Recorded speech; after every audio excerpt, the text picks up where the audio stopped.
신앙변증 8장, 지옥을 만드신 하나님이 어떻게 사랑의 하나님일 수 있는가? 이 악의 문제, 7장의 문제를 다루고 나면 이 순서상 바뀔 수는 있지만 꼭 빠지지 않고 등장하는 게 지옥과 심판에 대한 개념이 있더라고요. 그럼 뭐 하나님이 사랑이신데 어떻게 지옥을 만드시고 심판하실 수가 있냐? 이런 개념을 얘기하는데, 여러분, 지옥과 심판이라는 개념이 없으면 사랑을 얘기할 수가 없다고 해요. 그래서 하나님의 사랑을 얘기하기 위해선 어, 심판과 지옥이라는 개념이 반드시 있어야 되는데, 그 사랑을 설명하는 책, 그 성경 장이 뭐 어디죠? 유명한 장. 도전 13장. 고린도전서 13장에 불의를 기뻐하지 아니하시고 나오잖아요. 불의를 기뻐하지 아니하시고. 그게 바로 하나님의 공의를 다루는 표현이거든요.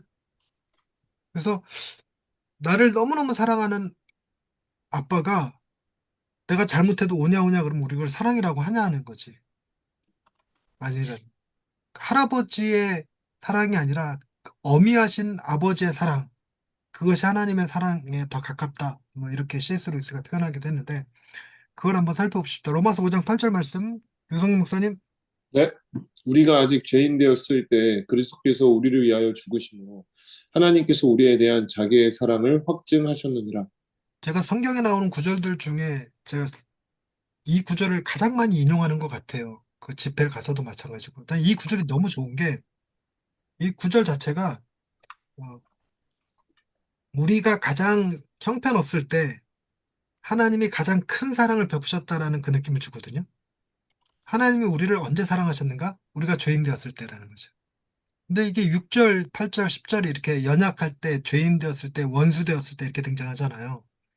또 연약할 때가 선을 행할 능력이 하나도 없을 때, 죄인 되었을 때가 하나님을 인정하지 않을 때, 원수 되었을 때가 하나님을 대적할 때라는 뜻인데, 바로 그때 하나님께서 우리에게 베푸실 수 있는 사랑 중에서 가장 큰 사랑은 아들을 주시는 사랑이니까, 여러분, 아들을 주신다는 것이 무슨 의미인지 제가 여러 번 설명드렸는데 기억하시는지 모르겠네요. 네. 아버지와 아들의 관계는 절대 끊을 수 없는 관계라서 여기서부터 유교가 출발했거든요.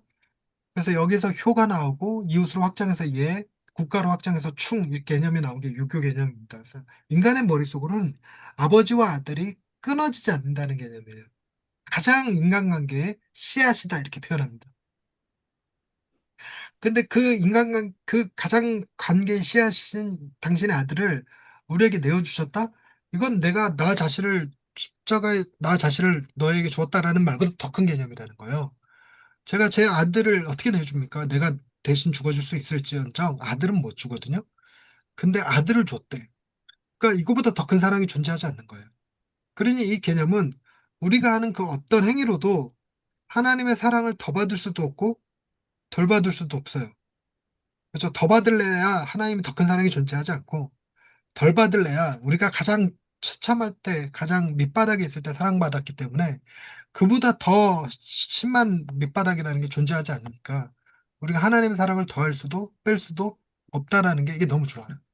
그래서 이 구절을 그렇게 좋아합니다. 그러니까 동일한 개념이 우리가 하나님의 기쁨을 더하거나 뺄 수 있을까요? 어떻게 생각하십니까? 우리는 하나님의 기쁨을 더하거나 뺄 수 있습니까? 그걸 설명하는 방식이 그거거든요. 음, 하나님이 우리의 존재를 사랑하실까요? 우리 행위를 사랑하실까요? 만약 하나님 존재를, 우리 존재를 기뻐하실까요? 행위를 기뻐하실까요? 존재를 우리 기뻐하시고. 존재를. 존재를 기뻐해요. 그러니까 우리가 행위로 하나님의 기쁨을 더할 수 있다라고 생각하는 건 하나님이 우리의 행위를 기뻐한다는 전제가 있어야 되는데 그런 전제가 없거든. 하나님 우리의 존재를 기뻐하시는 거지. 그래서 꺼져가는 심지를 끄지 아니하시고 상한 갈대를 꺾지 않으시는 분이 하나님이시니까. 그래서 존재 그 자체를 사랑하시는 하나님, 그 존재 자체를 기뻐하시는 하나님께 우리가 어떻게 해야 뭐 기쁨을 더할 수도 있고 뺄 수도 있고 이런 개념이 없는 거죠. 그리고 그런 개념 중에 하나가 또 은혜예요, 은혜. 근데 은혜가 많이들 반박을 좀 하시던데, 여러분, 우리가 하나님의 은혜를 더 받을 수 있는 방법이 있을까요? 하나님의 은혜를 더 받을 수도 있다라고 생각하는 게 종교예요. 그러니까 우리 행위로 순종이 은혜를 낳는다라고 생각하는 건 종교. 은혜가 순종을 낳는다라고 생각하는 게 복음이거든요. 근데 우리는 복음에서 너무나 자꾸 이 종교 쪽으로 넘어가니까 미끄러지니까 우리가 어떻게 하느냐에 따라서 하나님의 은혜가 더할 수도 있고 덜할 수도 있고 이렇게 되는 거예요. 주일 성수 열심히 하고 11조 잘하고 뭐 이렇게 제자 훈련 잘 받으면 하나님께서 우리를 더 큰 은혜를 주실 것 같이 얘기하고 기도를 너무 뜨겁게 잘하면 하나님께서 기도 응답도 더 빨리 응답해 주실 것 같고 뭐 이렇게 얘기하는 건 행위에 의존하는 거예요. 이거는 종교지 복음이 아닙니다. 그래서 우리는 하나님의 사랑, 기쁨, 은혜 이 세 가지는 더할 수도 뺄 수도 없는 겁니다. 우리에게 풍성하게 주어져 있는 거죠. 그런 분이 지옥과 심판의 개념을 얘기한다? 이게 좀처럼 머리에 와닿지 않는데 한번 쭉 문구를 읽어 나가 보십시다. 이번 목사님. 오늘날 많은 사람들이 지옥이나 심판 같은 교리를 불편하게 여깁니다. 특히 사랑이신 하나님이라는 이미지에 익숙해진 현대인에게 영원한 형벌이나 진노하신 하나님은 마치 구약시대의 오래된 개념처럼 느껴지기도 합니다. 누군가를 끝까지 용서하지 않고 벌하신다는 말은 관용과 포용을 중시하는 현대사회의 가치관과 충돌합니다. 어, 지옥은 너무 잔인하고 심판은 너무 배타적으로 들립니다. 이런 이유로 많은 이들은 하나님의 사랑을 말하면서도 지옥과 심판을 외면하거나 축소하고 싶어 합니다. 네, 하지만, 우리 현대적 감각에 이 심판과 지옥이 잘 안 맞는다는 거예요. 근데 그것도 골 때리는 게 동양과 서양이 다르다네. 음, 동양은 좀 다르대요. 신학교 목사님. 하지만 흥미롭게도 한국적 정서 안에는 심판하는 신의 이미지가 전혀 낯설지 않습니다. 우리 어려서부터 천벌받는다는 말을 들으며 자랐고 하늘이 알고 있다는 말로 억울함을 달랬습니다. 서양 문화에서는 선녀와 천사가 등장하지만 한국의 판타지 드라마나 전통 설화에는 선한 존재보다 저승사자, 염라대왕, 귀신과 저주, 천벌과 지옥과 같은 개념이 더 익숙하게 자리 잡고 있습니다. 실제로 도깨비, 신과 함께 호텔 델루나 전우치 같은 대중 콘텐츠에서도 죽은 자에 대한 심판과 사후의 세계는 반복해서 등장합니다. 선녀는 몰라도 저승사자는 누구나 알고 있다는 말이 있을 정도로 한국인은 심판하는 신의 존재에 대해 감정적으로나 문화적으로 높은 수용도를 가지고 있습니다. 지옥은 그저 교리적 개념이 아니라 인간의 깊은 정의감에서 비롯된 보편적 욕구입니다. 네, 이게 그 센터 처치에서 팀켈러가 그의 생겼던 아, 이름이 생각이 안 나. 우리나라의 교수님으로 오셨던 분이 누구지? 하비칸 교수님. 하비칸 교수님이 한국에 있을 때 경험했던 내용이 일화가 담겨져 있어요. 하비칸 교수님이 그 집창촌에 가셔갖고 거기 있는 여성들을 전도를 했다는데 거기 있는 사람들에게 하나님은 사랑의 하나님이다 얘기하면 잘 못 알아듣는데요. 근데 심판하시는 하나님은 잘 받아들인다는 거예요. 음. 음, 우리나라의 권위는 왕은 보통 선정을 베푸는 게 아니라 이렇게 재판하고 다스리고 이런 개념이 더 큰 개념이라. 그래서 우리나라에서도 뭐죠? 이렇게 가장 높은 사람 같으면 약간 판사 같은 느낌이 들 때가 많죠. 그래서 판검사 되는 게 최고의 직업인 것처럼 여겨지기도 하는. 그래서 우리나라는 비교적 어, 사랑의 하나님이라는 개념보다 지옥의 하나님, 심판의 하나님이 더 익숙한 개념일 수 있어요. 그럼에도 불구하고 어떻게 사랑의 하나님이 심판과 지옥을 만드실 수 있어요? 왜 무지하게 그 우리 성도들이 딴지 걸고 싶을 때 이럴 때 쓰는 표현 같아. 그럴 때 우리는 어떻게 설명하면 좋을까? 이런 개념을 계속 들여다보십시다. 유성룡 목사님? 네. 서양 문화에서는 여기죠? 아니요, 죄송합니다. 아니요, 아니요. 아, 그렇다면 그냥 네네. 그렇다면 그렇다면 하나님은 어떤 분이실까요? 성경은 하나님이 사랑이시지만 동시에 공의로운 분이라고 말합니다. 공의란 옳고 그름을 분명히 판단하고 죄에 대해 책임을 묻는 하나님의 성품입니다.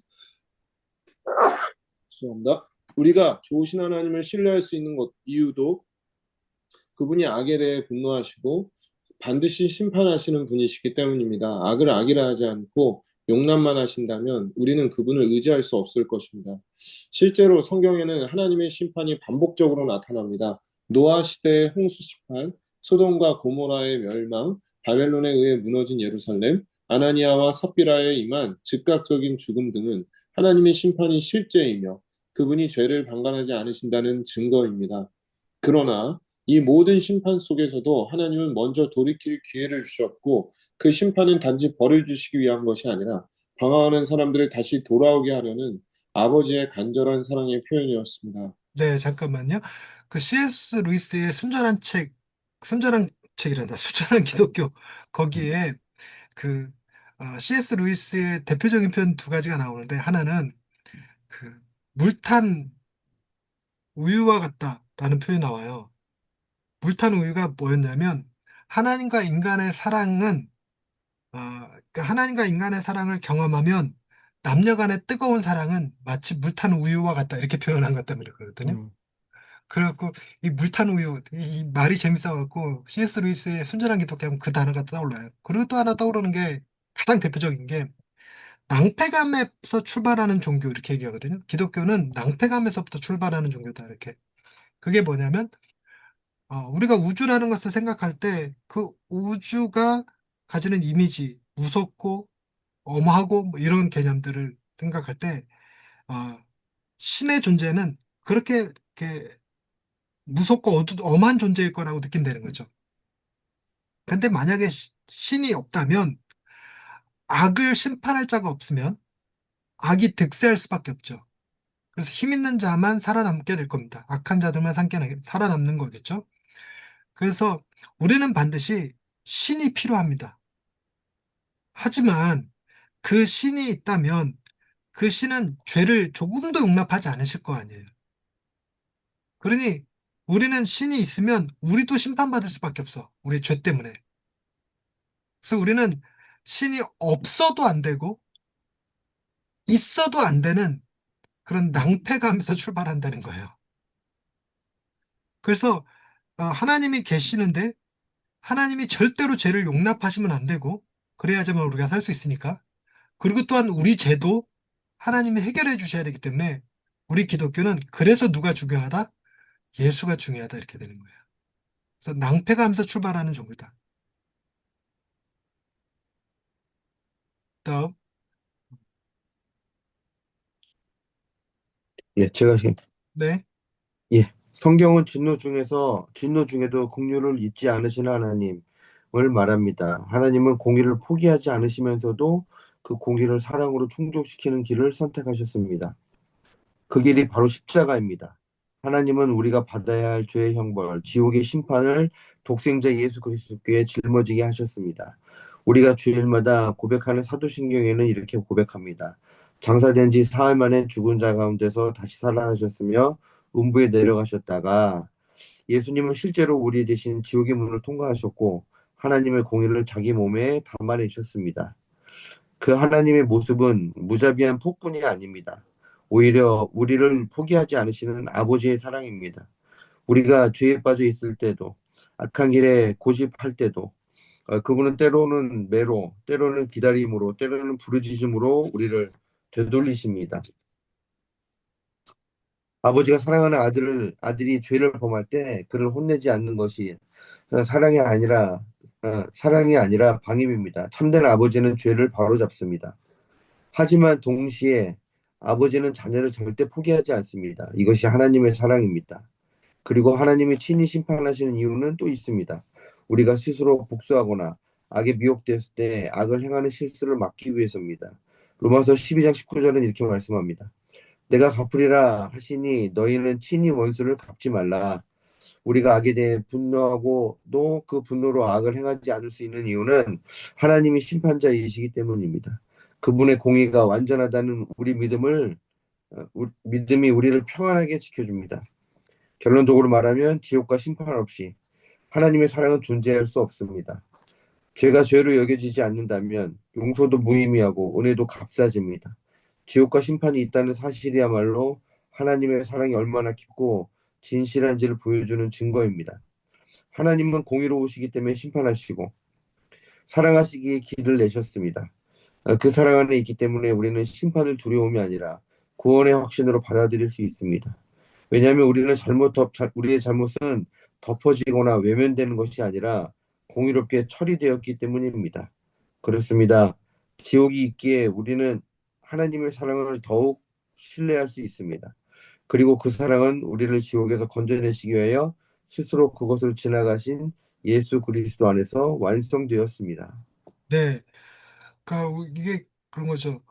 지옥과 심판이 없으면 우리가 만약에 원수를 갚을 힘이 없으면 되게 무력감에 빠질 거예요. 그러나 우리가 힘이 없어도 우리를 사랑하시는 하나님이 악을 심판하실 것이기 때문에 우리가 평안할 수 있는 거죠. 그것이 우리 정세에 맞죠. 반드시 천벌을 받을 거야, 이렇게. 귀신은 뭐 하나 저런 인간 안 잡아가고 뭐 이런 표현들이 다 그런 개념이니까.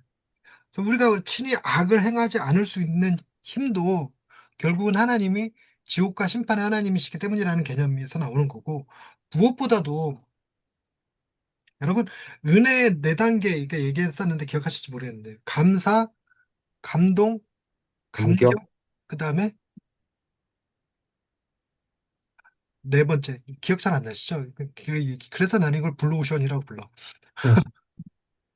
우리가 기대하는 바에 하나님이 응답하시면 감사하게 됩니다. 근데 기대하는 것보다 더 크게 응답하시면 감동하죠. 그거보다 훨씬 더 크면 감격합니다. 그러나 그 모든 것이 우리를 지옥과 심판에서 건지신 거라는 사실을 믿을 땐 회개하게 됩니다. 그래서 하나님의 사랑을, 우리 하나님의 은혜를 우리가 이 그 축복과 저주라는 개념 아래서 뭐 병들었을 때 고쳐주시고 사업이 잘 되게 하시고 애들 대학 잘 가게 해주시고 이런 개념으로 설명하면 하나님의 은혜는 내가 회개하는 수준까지 이끌어가질 않아요. 그러나 우리가 지옥과 심판받아서 지옥에 갈 수밖에 없는 존재였다라는 것이 기본적으로 전제로 깔리면 그런 우리를 대신해서 예수 그리스도께서 십자가 달려 죽으셨다는 그 은혜가 우리로 하여금 울게 만들고 회개하게 만드는 힘이거든요. 그래서 이 지옥과 심판이라는 개념이 있어야지만 반드시 우리는 뭘 알 수 있는 자가 되냐면 우리가 받고 있는 사랑의 크기를 알아. 어마어마하게 그렇죠. 근데 우리 사도신경 할 때 여러분 우리 교회는 음부 이 얘기 안 하거든요. 이거 빠지는 사도신경 하는데 혹시 음부에 내려가신지 뭐 살만해 이거 쓰시는 분 계시나요? 써보신 적 있으신가요? 한 개도 없을 것 같아.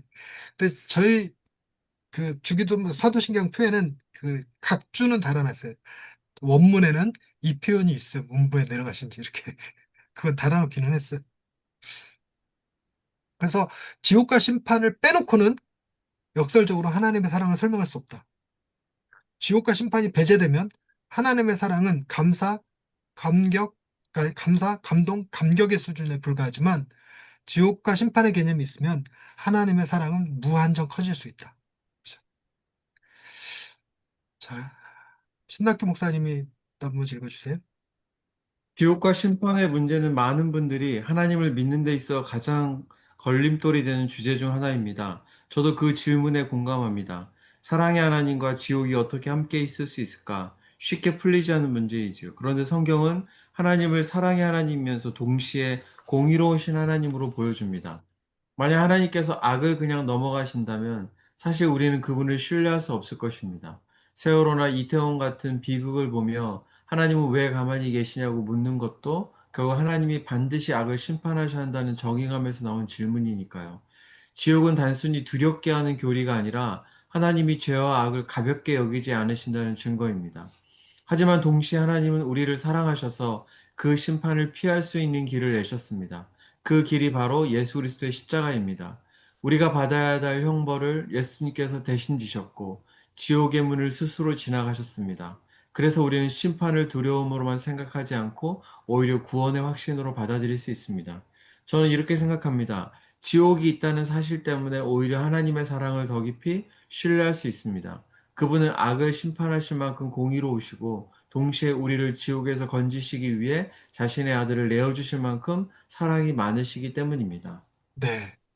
그래서 이제 지옥과 심판에 대한 개념이 어느 정도 좀 자유로워지지 않을까 이렇게 설명해 주면 그런 생각이 듭니다. 자, 요약을 보자면 현대인의 거부감, 사랑의 하나님과 지옥 심판 교리는 충돌하는 것처럼 보이는 건 뭐 이해는 되죠. 얼마든지 그렇게 생각할 수 있어요. 하지만 우리 동양적 사고방식에는 천벌받는다, 하늘이 알고 있다라는 개념이 있죠. 그래서 우리는 다양한 문화 속에서, 영화 속에, 소설 속에서 저승사자를 더 많이 알죠. 또 웃긴 건 제가 그거 물어봤는데 여러분들은 알고 계실지 모르겠는데 우리나라에서 지옥은 누가 관장하죠? 염라대왕이요? 왜 이건 다들 아시더라고요. 근데 그 극락은 누가 관장하죠? 그거 잘 모르겠네요. 그 옥황상제라고 부르거든요. 아, 옥황, 아, 네. 그런데 우리는 옥황상제랑 별로 안 친해. 왜냐하면 우리는 다 죽으면 누구 앞에 갈 거라고 믿고 있냐면 염라대왕 앞에 갈 거라고 믿고 있어요. 그래서 여러분들이 죽으면 선녀가 데리러 올 것 같습니까? 저승사자가 데리러 올 것 같습니까? 그러게요. 우리는 다 저승사자가 데리러 올 거라고 믿어요. 그래서 모든 드라마하고 영화고 다 저승사자가 사람들 데리러 옵니다. 음.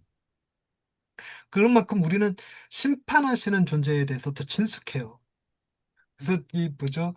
어, 영화, 영화 이름, 신, 신과 함께, 신과 함께 거기서도 결국 염라대왕 앞에까지 가잖아요. 거기 네. 가서 막 자기 엄마를 죽이려고 했던 그 장면이 떠오르고 막 이러는.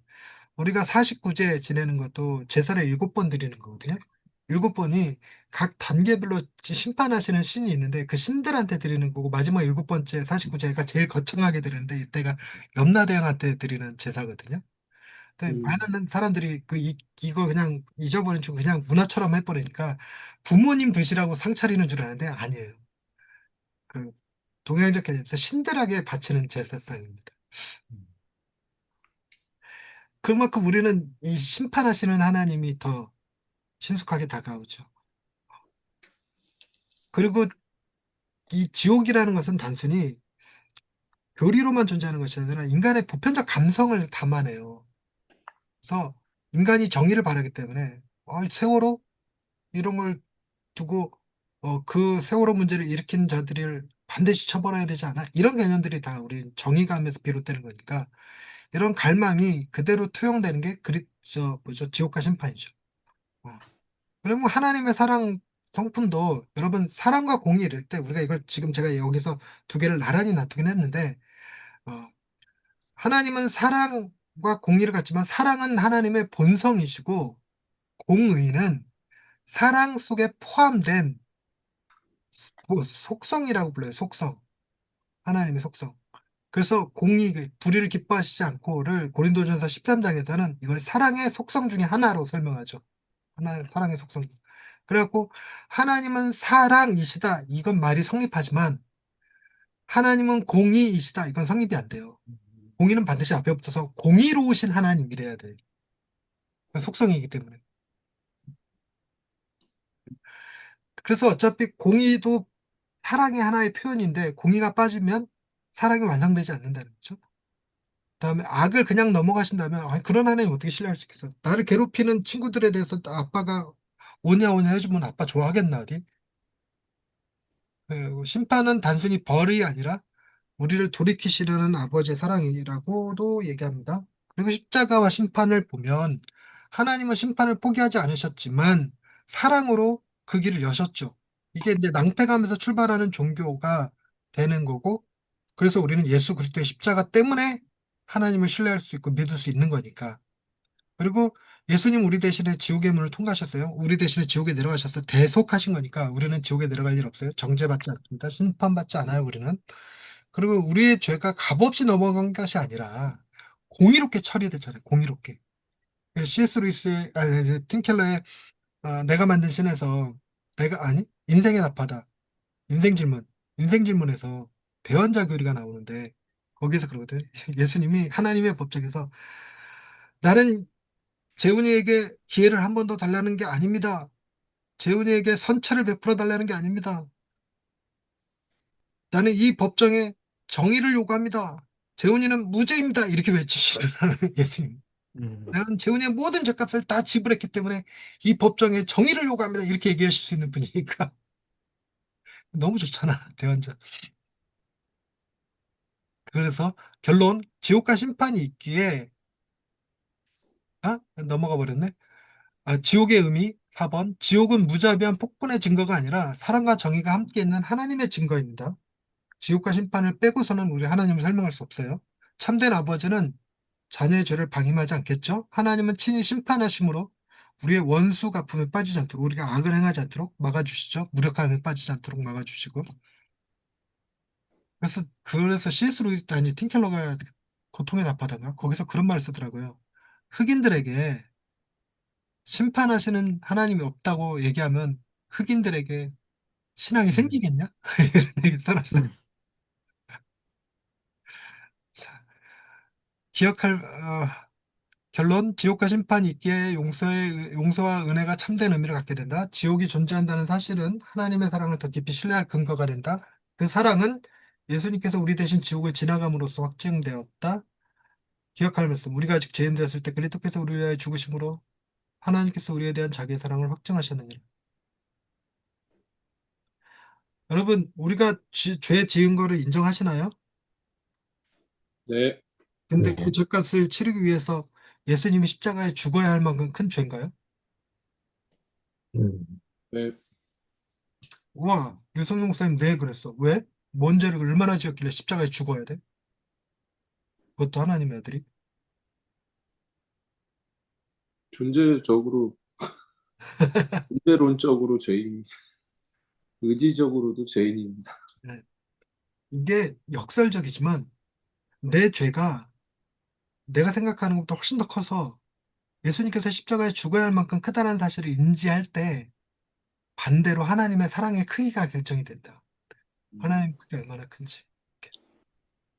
그래서 우리가 죄인 되었을 때 하나님께서 당신 아들 십자가에 내어주셨다는 얘기는 우리가 잘못 판단하는 것이 하나님의 판단에서 보면 우리는 그만큼 큰 죄인이라는 거예요. 우리가 용서받기 위해서는 아들이 십자가에 죽으셨어야 했을 만큼. 근데 그거를 하나님께서 당신의 사랑을 확증하시기 위해서 표현하셨다는 거예요. 그래갖고 이렇게 질문하면 예수님이 왜 십자가 달려 돌아가셨나요? 그러면 우리의 죄를 용서하시기 위해서요. 여러분 아주 틀린 답은 아니지만 100점짜리 정답은 아니에요. 예수님이 십자가에 왜 달려 돌아가셨나요? 우리를 향한 하나님의 사랑을 확증시켜 주시기 위해서. 하나님이 우리를 얼마나 사랑하시는지를 보여주시기 위해서 그랬다는 거죠. 나눔 질문. 사랑의 하나님과 심판하시는 하나님이 내 마음속에서 충돌했던 경험이 있나요? 지옥과 심판의 교리가 오히려 하나님의 사랑을 확증한다는 설명에 대해 어떻게 생각하시나요? 예수님이 나를 위해 하나님의 심판을 대신 받으시고 지옥에 내려가셨다가 부활하셨다는 것에 깊이 감격하여 울었던 경험이 있나요? 아, 이거보다 더 좋은 질문 있었으면 좋았을 텐데 생각이 안 나서. 저 어릴 적엔 심판하시는 하나님이 좋았어요. 사실. 워낙에 맺힌 한이 많았는데 갚을 능력이 없으니까. 근데 불편한 건 하나님이 저들도 용서해버리면 어떡하지? 음, 그 뭐죠? 히틀러는 천국에 갔다 이런 말을 해갖고 독일에서 쫓겨난 그 심리학자가 있더라.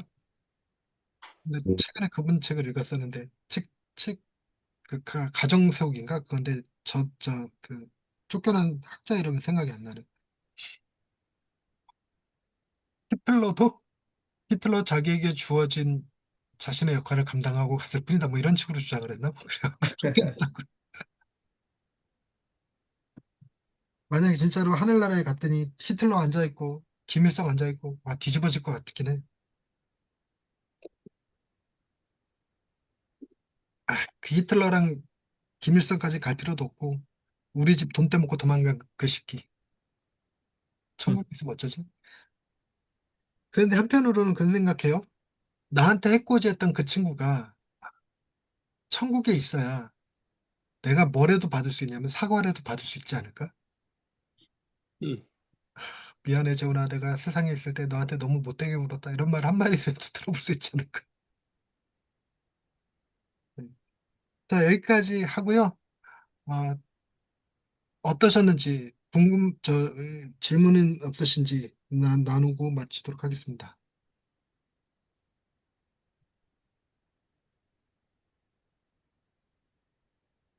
오늘 악과 지옥과 심판 요거 다뤘습니다.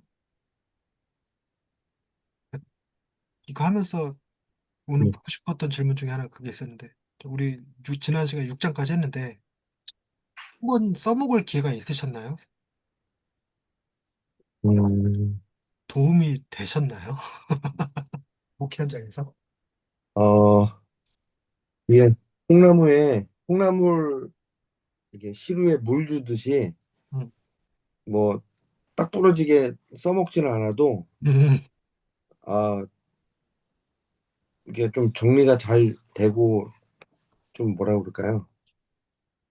일단 저에게 부족했던 것들이 좀 정리가 돼서 써먹긴 정도의 단계는 아니고 어, 네, 제가 막 많이 배우는 입장처럼 느껴졌습니다. 예, 저런 분을 댓글학원 다니는 분이라고 얘기하죠.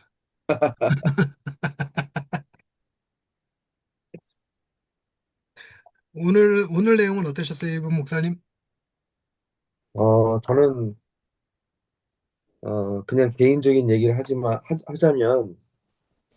녹화되긴 하지만 아, 나 좀 우리 이걸 녹화 끊고 할까? 편하게? 녹화 끊고 아니 뭐 하자. 예, 네.